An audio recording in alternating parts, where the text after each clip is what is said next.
Татарстанның төньяк-көнбатыш чигендәге Кукмара районында Мәмәшир авылы урнашкан. Җирле туган якны өйрәнүчеләр бу авылга ярты мең ел бар дип сөйлиләр. Безнең геройларыбыз Нигъмәтуллиннар гаиләсе өчен бу кече туган ил, ата-бабаларның туган төп йорты. Әти кеше Нигъмәтуллин Рауил Хәким улы. Рауил авылның иске мәктәбендә белем алды. Ул вакытта мәктәпнең директоры аның әтисе Хәкимулла Нигъмәтулла улы Нигъмәтуллин иде. Чабаксар шәһәрендә урнашкан институтны тәмамлагач, ул туган ягы Мәмәширгә дипломлы профессионал рәсем булып кайта. Шунда үзенең туган мәктәбендә балаларга рәсем һәм сызым дәресләрен укыта башлый. Гади авыл укытучысы исеме белән аталган урамнар ил буенча күп микән? Мәктәп урамы Мәмәшир авылының төп урамы. Авылдашларның киңәше белән бу урамны Рауил Нигъмәтуллин исеме белән йөртергә булдылар. Инде 10 ел дәвамында Мәмәширнең урта мәктәбе яңа 2 этажлы бинада урнашкан. Тик кызганычка каршы 9 ел буе сентябрьдәге белем көне мәктәп өчен Рауил абыйсыз үтә. Менә балалар, бу безнең мәктәпнең музее. Гадәттәгечә беренче сыйныф укучылары өчен тәүге дәресләре мәктәп музее буенча сәяхәттән башлана. Бу музейның беренче оештыручыларының берсе Рауил абый. Әнә телендә карасагыз, карагыз әле, аларның барысында безнең Рауил абый Нигъмәтуллин җыеп калдырган безнең мәктәпкә. Рауил абый Мәмәшир урта мәктәбендә эшләгәндә үзенең коллективта бик күркәм холыклы кеше итеп танытты. Ул шаян телле, һәр вакытта да мәзәкләр сөйләргә яратты. Үзенең укучыларын ул һәр вакытта да дәресен башлап җибәргәндә, мәзәк белән башлап җибәрә.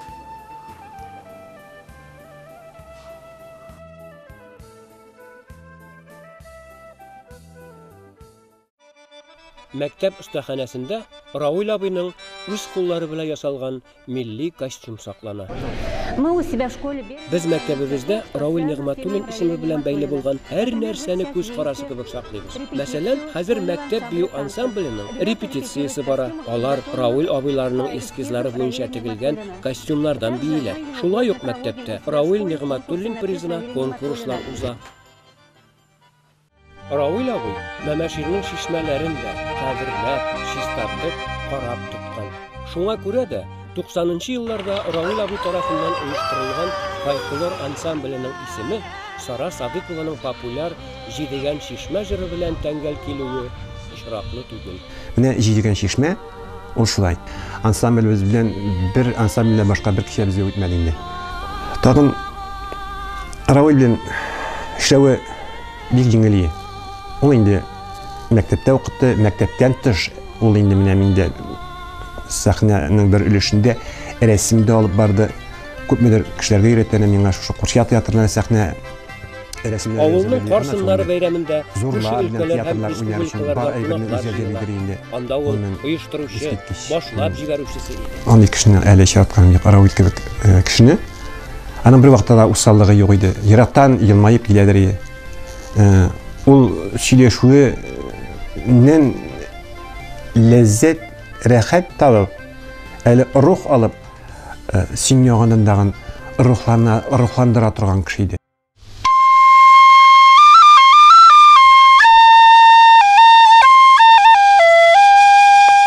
Кеше турындагы изге хатирәләр аның эшләрендә һәм укучыларында саклана. Ул үз укучыларына матурлыкны һәм музыканы сөяргә, тирә-як табигатькә сокланырга өйрәтә. Музыка безнең нәселдән килгән. Курайда уйнарга өйрәндем Рауил Нигъмәтуллиннан. Үләр алдыннан даже ул үзенең ясаган курайын алып килеп, шушында палатада ята торган барлык авыруларны җыйнап, шундый бик матур көй уйнады ул. Без бөтен авырулар һәм бөтен шушында медицина хезмәткәрләре без шундый шаккатып тыңлаган идек инде. Алҗыган йөрәк дип әйтергә була инде, как авырудан. Но яшәү кеше вот именно аның үзенең шушындай теге неге белән дип әйтәбез инде. Тормышка гашык булуы белән ул да шушындай йөрәк белән дәген ул шулай матур яшәде дип әйтәсем килә.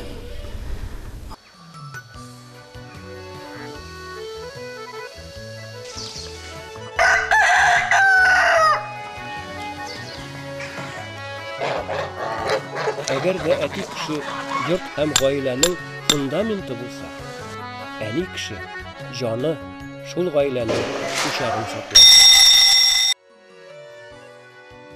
Роза Хаҗип кызы Нигъмәтуллина Мәмәширдә туылды. Кичкенәдән авылның күпчелек вак-төяк эшләре белән мәшгуль. Ул Мәмәширнең урта мәктәбендә татар теле һәм татар әдәбияты укытучысы. Биредә аның бер туган абыйсы Мәүлик Хаҗип улы да эшли.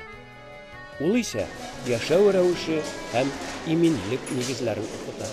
Йортның хуҗабикәсенә сорауларыбызны дәресләр беткәч кенә бирә алдык. Ә сезнең гаиләгез ничек башланып китте? Мәмәшир урта мәктәбендә повар булып эшләдем. Шул вакытта инде районда рәсем дәресләре укыта иде. Ул инде 76-нчы еллар, моннан инде 32 ел элек. Тугандагы шәй эчәргә керә иде инде. Ул вакытны аны кадәр ошау юк. Зайтман күн группасына гына да. Шуннан инде пряник белән шәй эчә иде. Нәрсә инде шуннан дус булдык инде. Дуслыктан мәхәббәт башлангандыр инде. Һәм аннан инде 1988 елда без өйләнештек ноябрь аенда.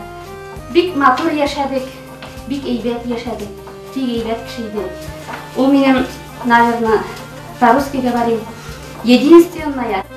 Ул минем беренче һәм соңгы мәхәббәтем иде. Бу минем иң бәхетле елларым булды. 11 ел буе бергә яшәгән еллар. Тагы нәрсә әйтим инде?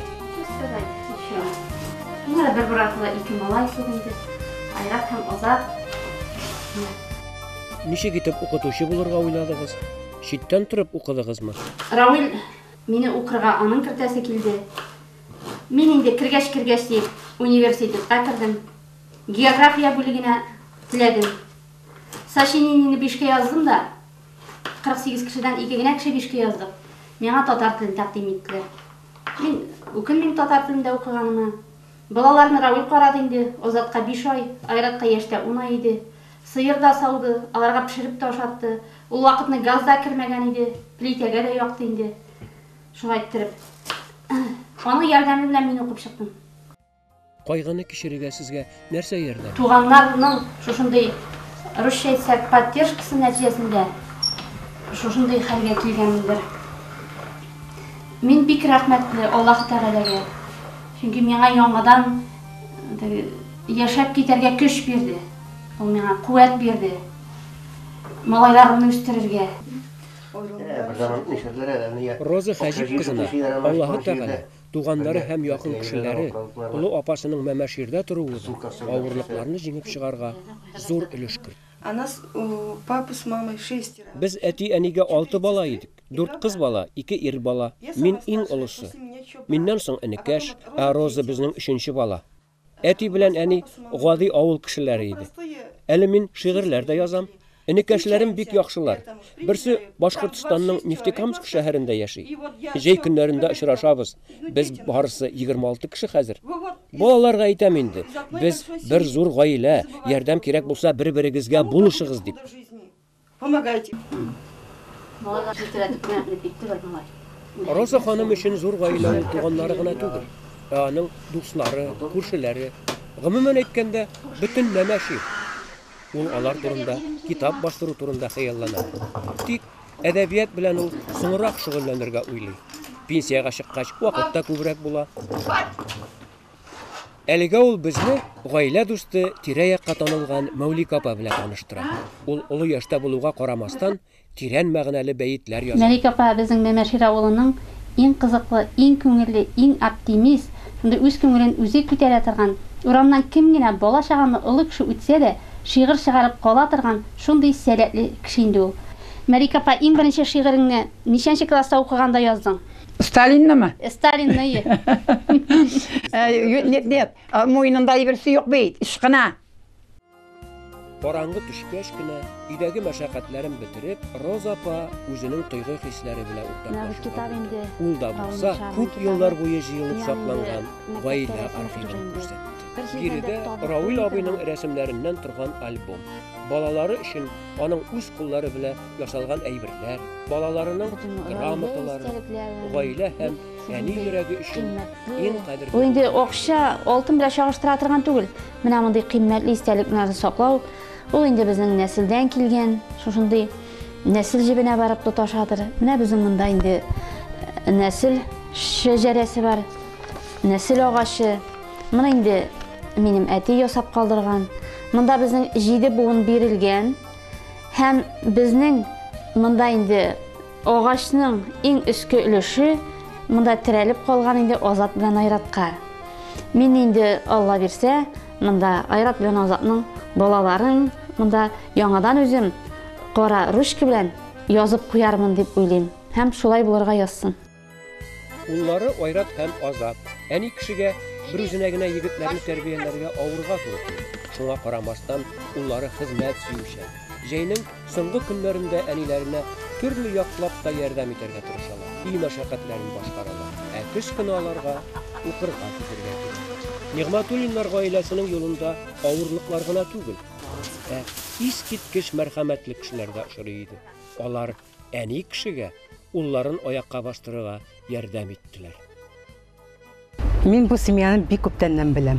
Мин инде Айрат үсә төшкәч, Айратның радиотехника белән кызыксынганлыгын белгәч, мин Айратка ярдәм итәргә уйладым. Чөнки мәктәптә радиотехника белән кызыксынучыга ярдәм итүче кеше юк, укытучы юк, материаль база юк, финанс юк. Һәм мин ул 7 класста укыса да, аны Казанда үтә торган конкурска җибәрергә уйладым. Минем өчен кичкенә Ломоносов иде. Он не знал русского языка совершенно. Ул рус телен бик камил белми иде. Шулай да үзенең уйларын, хисләрен радиоконструкциясенә, уй фикерләрен дөрес сала иде. Әзер схеманы күчереп кенә куймый иде. 7 класста ук оригинал схема ясаган иде. Бу аңа этәргеч булды. 2004 елда үзенең эше турында рус телендә сөйләде. Призлы урынга да лайык булды. Үзенчәлекле уйлап табучы иде. Үзенеке. Мин аны фән юлына кертеп җибәрәсем килде.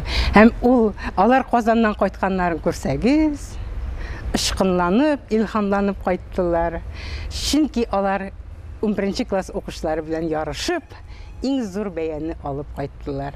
2007 елда Мәскәүдә Рәсәйнең милли горурлыгы конкурсы узды. Мин башта проектны җибәрдем. Аннан үземне чакырып алдылар. 2нче урынны алдым. Кем беренче урында иде? Уфа аспирантлары 8 кешедән торган, күмәк эш бит. Игътибар итегез. Олы фән бусагасында торган аспирантлар һәм аларга тигезләшерлек 10нчы класс укучысы. Проектның теория өлешен язарга Айратка физика укытучысы ярдәм итте. В Казани мы тоже, там он победил, стал лауреатом, и тот же проект мы усовершенствовали, и в этом 2008 году послали эту же работу опять в Москву. Казанның проектын камилләштереп, 2008 елда Мәскәүгә җибәрде. Ул беренче урынны алды. Һәм иң яхшы эш өчен көмеш крест бүләгенә лайык. Проект, вот, который мы в прошлом году Без былтыр эшләгән проектны ул 20 мәртәбә үзгәртте. Һәр юлы яхшыртканнан яхшырта бара. Ул бик үҗәт, максатчан һәм бик талантлы кеше. По-моему, очень даже талантливый человек. Төрле конкурсларда лайык булган уңышлары Айратка Туполев исемендәге Казан дәүләт техник университеты студенты булырга ярдәм итте. Синең Мәскәү яки Казанның техник вузларына керергә мөмкинлегең бар иде. Нишләп Каинны сайладың? Потому что авиационный институт, престижный институт. Авиация институтының киләчәге өметле. Өйгә дә якынрак. Әнигә өйгә якын булуы. Ну, чтобы маме помогать. Әнигә булышырга. Кичкенәдән үк монда керәсем килде. Мәскәүгә әлегә теләгем юк. Пока не хочется. Мәмәширдән Казанга кадәр бу якыннардан түгел. 300 километр. электричка белән Кукмарага якынча 5 сәгать, туган авылына автобус белән 1 сәгатьләр чамасы. Юлда арзаннардан түгел, укуга да вакыт кирәк. Туган өйгә еш кайтып булмый шул. Ә менә улының әнисе янына кайтырга мөмкинлеге чыккач, бу аларның икесе өчен дә зур бәйрәм.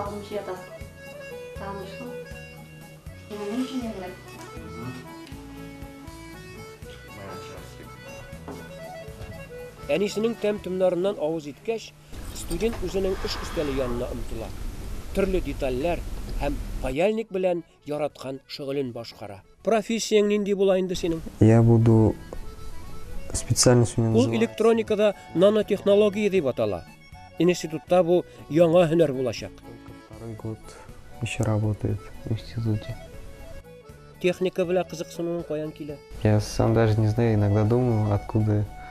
Үзем дә белмим. Бик күп уйлаганым бар, әмма җавап юк. Не могу пока сказать. Дусларың күпме соң? Очень много. Әйе, бик күп. Тормышыңда иң кадерле, иң кирәк кешеләр кемнәр? Мама, брат, Әни, энекәш, туганнар. родные. Азат, менә сиңа бер сорау. Айрат белән синең аралар ничек? Абый ул минем әти кеше урынына калган иң якын кешем. Ул минем өчен бар нәрсәгә дә әзер һәм һәр вакытта да шулай булып калсын дип телим. Иң яраткан шөгылең? Мөгаен ул рәсем ясаудыр, чөнки ул миңа әтидән калган мирас дип уйлыйм. Һәм ул эшне мин дәвам итәчәкмен. Берәр авыл мәктәбендә педагог булырмын дип уйлыйм.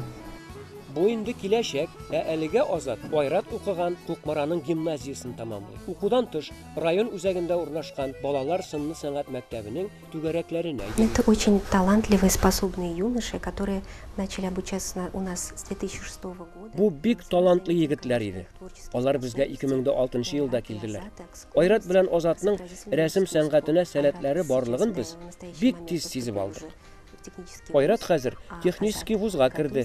Азат монда сәнгатьне тирәнтен өйрәнә һәм дизайнерлыкка укырга керергә җыена. Ул бик талантлы егет. Күп кенә республика һәм Россия регионнары конкурсларында да катнашты. Шуңа күрә без авыл җиреннән чыккан мондый талантлы балаларга белем нигезен ныграк салырга тырышабыз. Киләчәктә дә аларга үсәргә ярдәм итсен. Особенности нашей школы, именно нашего отделения. Безнең мәктәбебезнең үзенчәлеге шунда, без рәсем сәнгатен заманча югары технологиялар белән берләштерә алдык. Әгәр бала рәсем ясый ала икән, ул аны компьютерда да эшли ала дигән сүз. Айрат һәм Азат укыган вакытта ук әтиләре истәлегенә багышланган Шамаилләр күргәзмәсе оештырдылар. Күргәзмә ачылганда без танылган рәссам каллиграф Шамаилчы Нәҗип Накашны да чакырган идек. Ул егетләрнең эшләренә бик зур бәя бирде.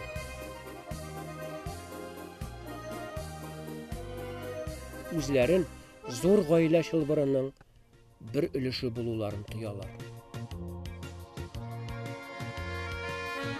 Мәмәшир авылы зияратында Нигъмәтуллиннар гаиләсенең берничә буын кешесе җирләнгән. Биредә егетләр үзләренең ата-бабалары белән бәйләнешне сизәләр.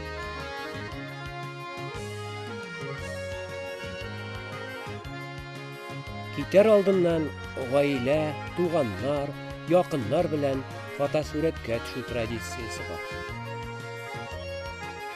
Уллар үсә, туган йорттан чыгып кит. Заманасы шундый. Аларның тормышлары ничек кенә булмасын, әниләренә ярдәмче, ышанычлы, таяныч. Мәмәшир авылының дус тату гаиләсе эчендә горурлык ала. Бу бер гаилә тарихы. Андый гаиләләр Татарстан, гомумән Рәсәй буенча бик күп. Тик кичкенә саф чиста тормыш чишмәләре белән, зур талантлар белән байыта җиребезне.